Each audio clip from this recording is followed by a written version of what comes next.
My name is Gloria, and I'm 31 years old. The night my family kicked me out of Christmas Eve dinner, I was wearing a secondhand blazer I had bought for $12 at a thrift store 3 years earlier.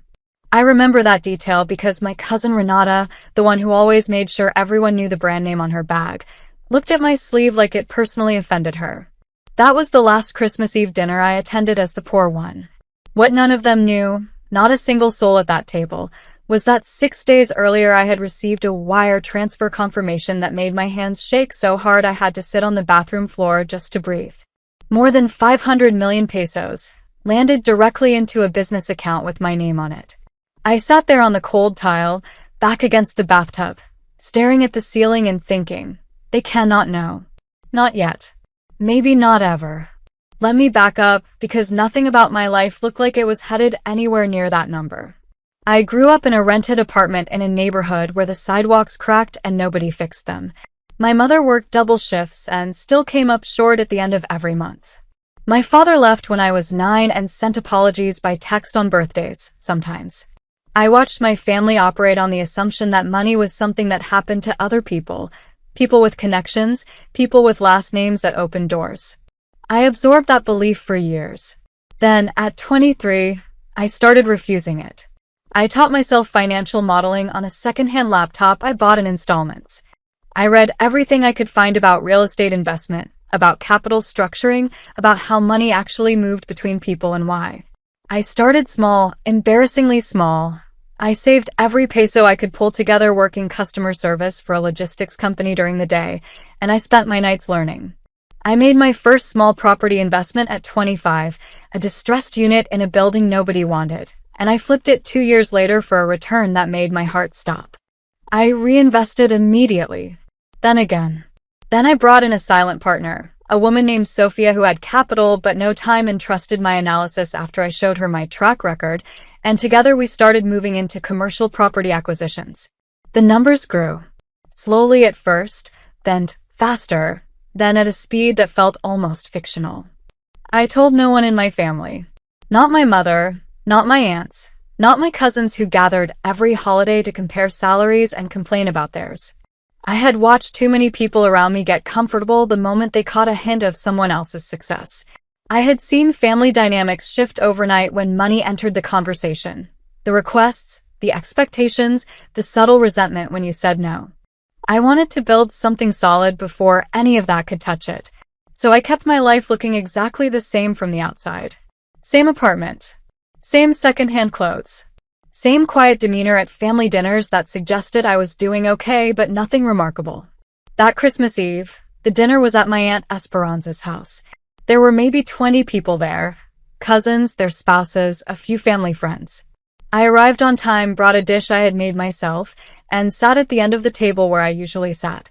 The conversation moved the way it always moved at these gatherings. Someone compared jobs, someone complained about their landlord, Renata mentioned something expensive she had just purchased and waited for the room to react. I ate quietly and said little. Then my younger cousin Beto, 19, loud, the kind of loud that mistakes itself for charisma, said something at the table that I would normally have let pass.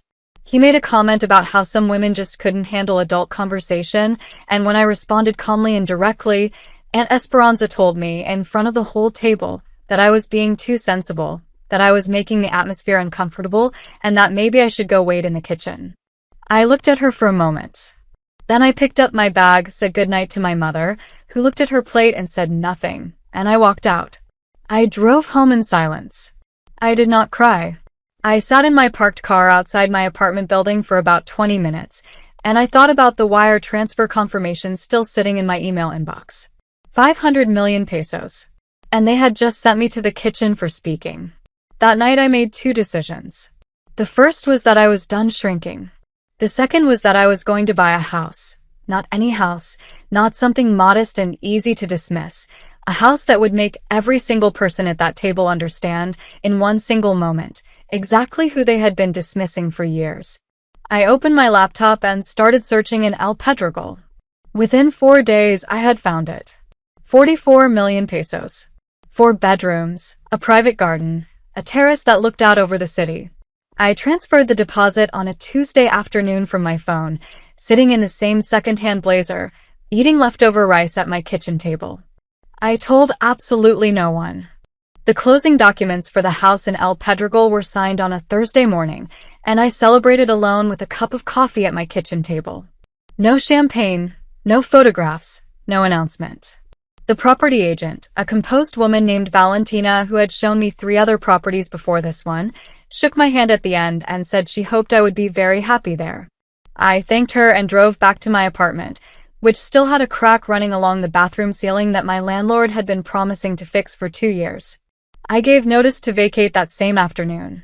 I packed my life into boxes over the following weekend, moving quietly and efficiently, the way I had learned to do everything, without drama, without witnesses. The house needed some work before I moved in fully.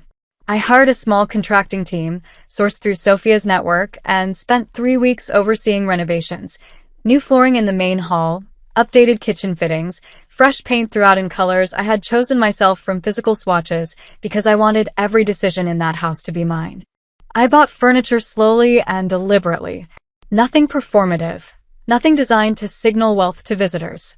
I chose things I actually liked, things that felt solid and lasting, because for the first time in my life I was building a space entirely for myself and I wanted to get it right. By the time I moved the last box in, it was the middle of January, just under 3 weeks after that Christmas Eve dinner. My mother found out first, and not by my choice. She called me one Saturday morning and mentioned casually that she had run into a woman from the neighborhood who had a son in real estate, and this woman had mentioned a property sale in El Pedregal, a young woman, paid in full, no mortgage. My mother paused on the phone after she said it. The silence lasted long enough that I understood she already knew. I told her to come over that afternoon and I sent her the address. She arrived 2 hours later, stood at the gate for a full minute before pressing the buzzer, and when I opened the door and she walked into the front hallway and saw the high ceilings and the light coming through the garden windows, she sat down in the nearest chair and did not say anything for a very long time. Then she said, "How long?" I told her. She covered her face with both hands and I sat across from her and let her process it without rushing her. She was not angry. She was something more complicated than angry. Something that looked like grief and pride arriving at the same time, and I understood it because I had felt versions of the same thing alone in my car outside my old apartment building. Word moved through the family the way it always does, fast, distorted, and louder with every person it passed through. By the following week, I was receiving messages from cousins I had not heard from in months. The tone varied. Some opened with warmth that dissolved immediately into questions about whether I might be able to help with something, a loan, a co-signature, an introduction to someone in my network. My cousin Renata sent a message that was 3 paragraphs of congratulations followed by a 4th paragraph about a business idea she had been developing. Beto, the one who had made the comment at the Christmas Eve dinner, sent a voice note that was almost entirely laughter, and the word unbelievable repeated several times. He meant it as a compliment. I did not respond to it. Aunt Esperanza called on a Tuesday evening. I let it ring. She called again the next morning, and I answered because I had decided by then that I was done with avoidance. Avoidance had been my strategy for years, and while it had protected me during the building phase, I no longer needed that particular armor. She opened with how proud the family was. I thanked her. She moved quickly to the Christmas Eve dinner, offering an explanation that reframed what had happened as a misunderstanding, a moment of tension that nobody had meant the way it landed. I listened to her complete the thought. Then I told her, evenly and without anger, that I remembered exactly what was said and exactly how it was said, and that I had left not because I was upset, but because I had simply decided I was no longer going to sit at a table where being calm and direct was treated as a disruption. She went quiet. I told her I wished her well and I meant it. We ended the call politely and I have not heard from her since. What nobody in my family had understood, what I am not sure they understand even now, is that the house was never about showing them anything. I know it looked that way from the outside. I know the timing made it easy to read as revenge, as a statement, as the quiet girl finally making noise. But the truth is simpler and less dramatic than that. I bought that house because I had earned it, because I had spent 8 years making decisions alone in the dark, and I was ready to live inside the result. The fact that it coincided with being sent to the kitchen on Christmas Eve was not a plan. It was just the moment I finally stopped waiting. I won a lottery that most people never get to play, not because luck landed on me, but because I studied the game for years before I sat down at the table. I still work the same way I always have. I still read before I sleep. I still run numbers on weekends. Sophia and I are currently evaluating 3 new acquisitions, and I have a junior analyst now, a 24-year-old woman named Camille, who reminds me of myself at that age in ways that are sometimes difficult to look at directly.